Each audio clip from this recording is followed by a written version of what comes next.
All right, hello everyone. Aaron, aka Acid Recon again. So yeah, I did do a little bit of things with my microphone, so it should sound a lot better this time.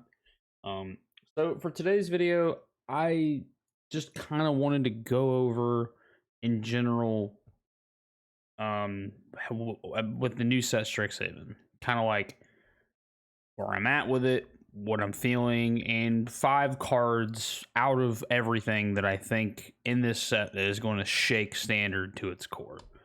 Um Now again, I just want to go ahead and state that these are my opinions. So, you can take them to grain of salt however you want, but this is just kind of how I feel. Kind of moving into standard and kind of like what kind of combos we can kind of see with some of those cards. And what in general, just like what the impact will have. Now, I will not be covering the mystical archive. That will be a secondary, a completely other different conversation, because that is something that it's insane. That's a whole other level of conversation. So we're just gonna go ahead and we'll just kind of like start our way like down and through. So obviously I want to be covering blue, because I feel like it's important that we do cover that. Now there are some really good cards in here, such as like Divide by Zero, which return target spell permanent with mana value of 1 or greater to its owner's hand. Then you earn, which is a new mechanic that basically says you can pull a lesson card from outside the game, put it into your hand, or you can discard a card, draw a card. Okay. Not too bad, right? There is a particular card we are looking for. Here we go. Test of Talents. Test of Talents is a card in general I think that is going to shake the format for standard big time. It's 1 blue, 1 colorless. It's an instant speed, and it's an uncommon, by the way. Counter target instant or sorcery spell. Serves as controller's graveyard, hand, and library for any number of cards with the same name as that spell and exile them. That player shovels their library and then draws a card for each exiled hand card in their hand from their hand this way. Now the big part here is it says exiled from their hand this way. So if they're holding 2 of them in their hand, let's say if they're holding like 2 questing beasts in hand, well, not questing beasts because it's not instant sorcery, so they're holding like 2 lava coils in hand, for example. And they play 1. You counter it. You search their hand, their deck, and their graveyard for those copies. They're gone. Now, your opponent will go up 2 draw power. They will go up 2 cards ahead. But I just want to point out, you just got rid of a playset of cards out of their deck, hand, and graveyard for 2 mana. And it's uncommon. And you could probably get even more nutty with this if you wanted to. So if they play another card on the stack, you can use cards that say, whenever you cast a spell, copy it and choose new targets for the spell. And then you can do it again. And here, that's kind of what leads me into this next thing. So there's this mechanic called Magecraft that's pretty big inside of... and we'll just kind of briefly go over that before we go to the next card. But it's called Magecraft. So I believe it's black is what we need. That's the staple. Yeah, I'm just trying to look for a card that just says Magecraft in it. Okay, it's a Magecraft. Whenever you cast or copy an instant or sorcery spell, you do X thing. So it could be opponent loses 2 life, you gain 2 life, you draw a card, you discard, you can bring a card back from your graveyard to your hand, general stuff like that. I would say that's pretty big. So we're gonna go to actually it's not under artifacts. So yeah, this is the card. This is the second card, Wandering Archaic. It is an avatar. Whenever an opponent casts an instant or sorcery spell, they may pay 2. If they don't, you may copy that spell. You may choose new targets for the copy. So it's effectively you're paying 5 mana to be to mana tax your opponent, which is pretty good. Mana tax just means whenever they do something, they have to pay so much mana to do it, which is super useful. Highly recommend, you know, if you're especially running like commander or anything like that, I think mana taxing is a good idea.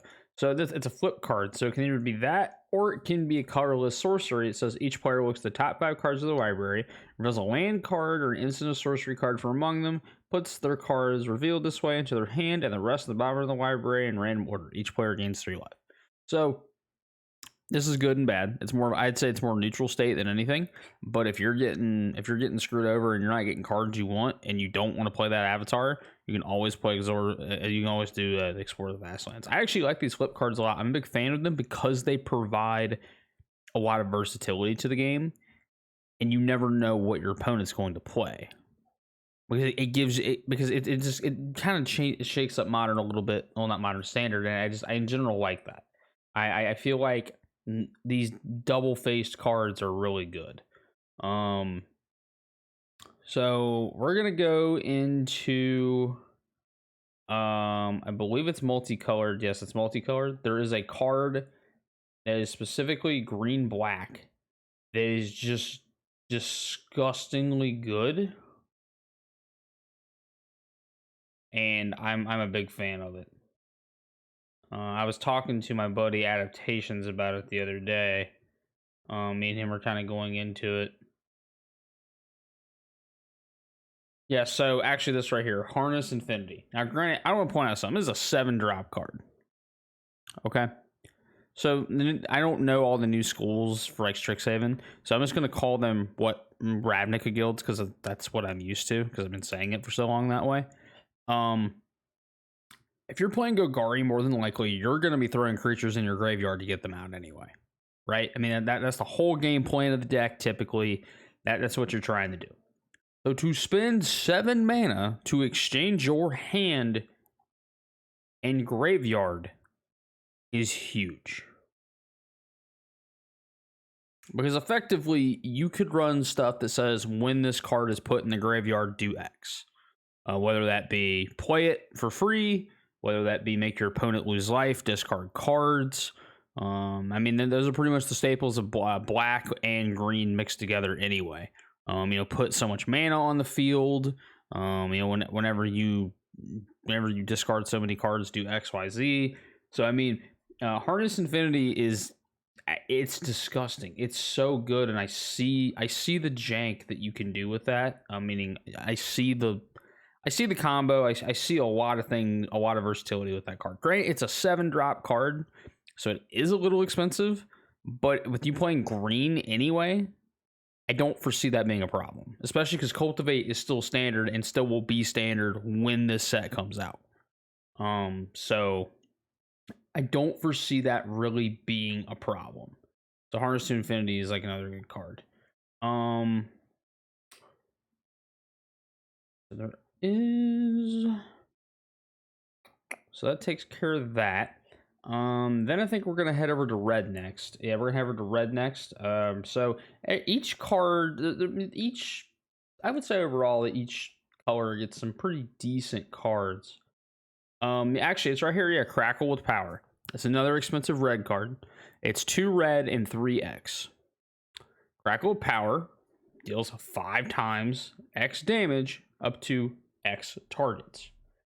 Now, if you run things that let you copy spells, or if your opponent casts this on you and you have that avatar that I showed earlier out on the field and they can't afford to pay the mana cost, guess what? You get to do it. Also, that Tactics Blue spell completely counters their entire deck with this card. Now, things that you can do with this card, you can use things like I don't remember the name off the top of my head. Forgive me, it's been a while for red. Effectively, it's just an enchantment that says whenever you have a source, deal so much damage to red, instead have it deal 3 times the amount. So I think that's pretty helpful. Then you have things whenever a sorcerer deal damage, do that +1, so you can kind of put it on the stack and stack on top. So effectively, you're doing what 8 times damage +1 with this card if you have that dwarf and that enchantment out on the field. And that's standard.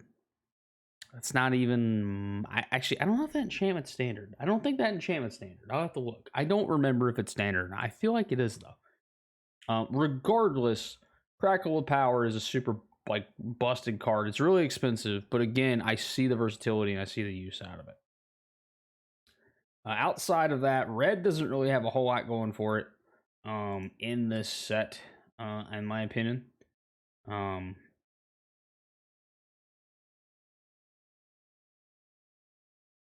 looking at green, I think primarily, I mean, you're going to see stuff like Ecological Apparition, Virtual Library, and Graveyard to X up to 4 creature cards with different names. Mana value of extra less villain. Opponent chooses 2 cards, shuffled and chosen in your library. I mean, general search stuff like this. I think Exponential Growth is the next card that I really want to talk about for a second. It doubles your creature's power X times until end of turn. So again, especially if you're playing green, you don't really care how much mana you're going to be pumping out anyway.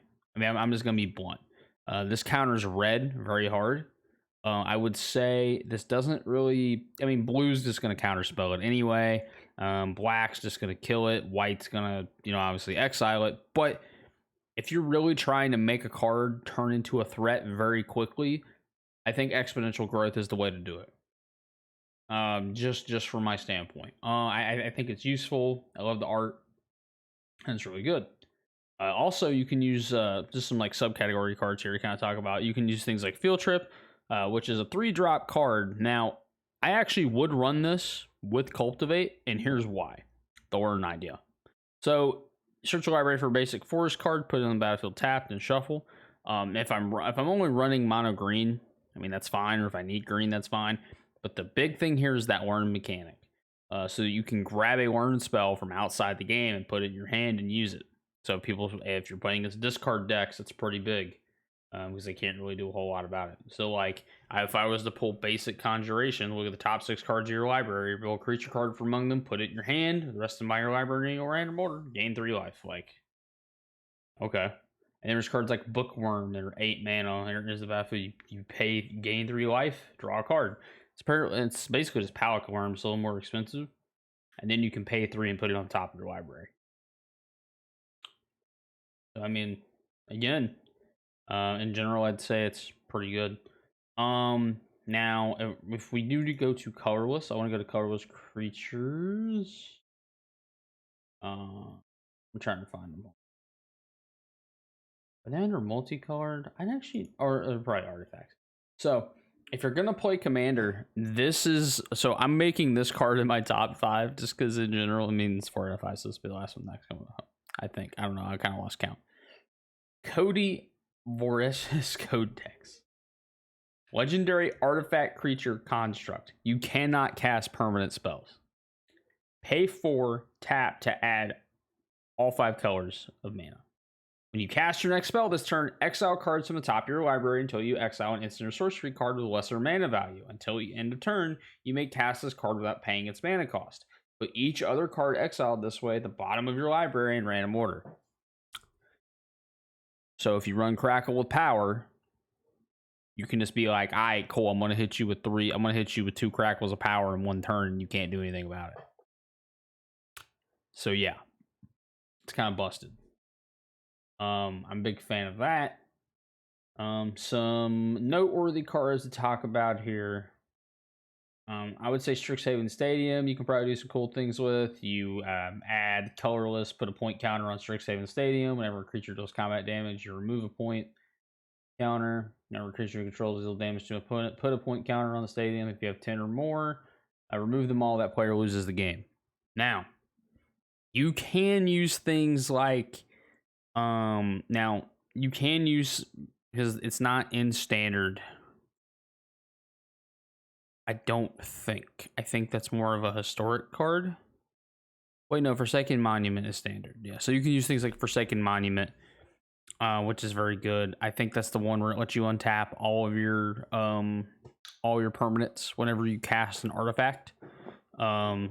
So that's really good if you're using anything for that. I think it's, again, I think that's a cool win condition card. So in general, I would, and I personally would run that, but that's just me. And then because I'm a personal fan of board wipes, I like this card. That's a runner up, but I gotta go with Mavinda Student's Advocate. And here's why. It is a 3-drop card. Pay 0. You may cast instant sorcery card from your graveyard this turn. That spell doesn't target a creature you control. It costs 8 more to cast this way. The spell will be put into your graveyard. Exile it instead. Activate this only once per turn. Now, granted, now read that bottom text. Activate only once each turn. So you can do this on your opponent's turns. So, granted, if you're trying to use something that's going to cost 8 more, cool. But as long as you use something that targets yourself, you can then cast the spell again for free, especially if you run that avatar, and say, okay, cool, I went ahead and cast the spell. I'm going to go ahead and cast it again for free anyway because I have my artifact out. I'm going to bump the first one for like nothing. Literally, you can make the X cost be 0 and has to have it target your card, so it costs 0. Then you pay the actual second cost and do it again, and then you just hit the opponent. So, I mean, granted, I'm just talking about just like cards within the set here for some of these. But I personally feel that is where I'm at right now, and that is just what I think with these. I mean, in general, that those are the 5 cards I think they're really good in this set right now. Like I said, I will be doing another video kind of talking about the Mystical Archive, but I do want to give some like last minute notions here. So obviously, Devastating Mastery, 6-drop card. It's basically Wrath of God, except it's destroy all non-land permanents. You may pay 4 rather than pay the spell's cost. If you do, and an opponent chooses up to 2 additional permanents they control and returns them to their owner's hand. So essentially, it is a Wrath of God, but if you choose not to pay the whole mana cost, you can have an opponent just return 2 cards to their hand, so it just stall them for a turn or 2. So it's pretty good. Also, cards like Detention Vortex, enchant non-land permanent. It can't attack or block. Its abilities can't be activated. You can, and then the opponent can pay 3 to destroy it. They can only do it activated sorcery on their turn. So it's basically a cheaper pacify, but again, it mana taxes them, right? And it's kind of what matters. Mana taxing is very big. Now, one thing I will say, so they got rid of converted mana cost in Magic now with StrixHaven. It is now called mana value. I cannot express that enough. So if you've ever heard the term converted mana cost in Magic, the new term mana value, it's the same thing. So don't get confused on that. I know with new sets, there's always some kind of confusion with some cards and kind of what does what, where it goes where, right? I mean, it's all over the place. So that's one thing to really keep in mind. And then, the Magecraft ability is going to be very big, I think, as well. I think that's going to be a cool mechanic. I know a lot of people are probably going to be mad at me that I didn't really cover more of the Planeswalkers, the double-sided cards. I'm personally not too keen on Planeswalkers myself. I never really have been. I think they're cool, but it's just not my thing. I think some of these flip cards are kind of cool, like Exhistoric Overlord. I think they're very neat for what you can do with them, but we'll have to kind of see how they play. But in terms of what I think, like I said, I think it's just this video in general is just kind of discussing what cards I think are gonna pretty much shake standard, and I think that's going to be a big part of it. Just because I mean, right now we're in this weird state in Kaldheim where I would say there's a few different deck types that a lot of people play, and while they work, I think it's time for some new spice and some new variety. So I think things like Wandering Archaic will definitely help with that. So, all right, guys. Well, that's all the time that I have right now for this video. If you like the video, go give a thumbs up and subscribe. Kind of trying to be more consistent with videos. We'll talk about Final Fantasy and kind of what's off the channel later. It's not important right now. And then I will be uploading a video of the Mystical Archive soon. And if you don't like it, thumbs down, and hey, subscribe. for more Magic the Gathering content if you like it. So thank you for joining me today, and I'll talk to you later. Peace.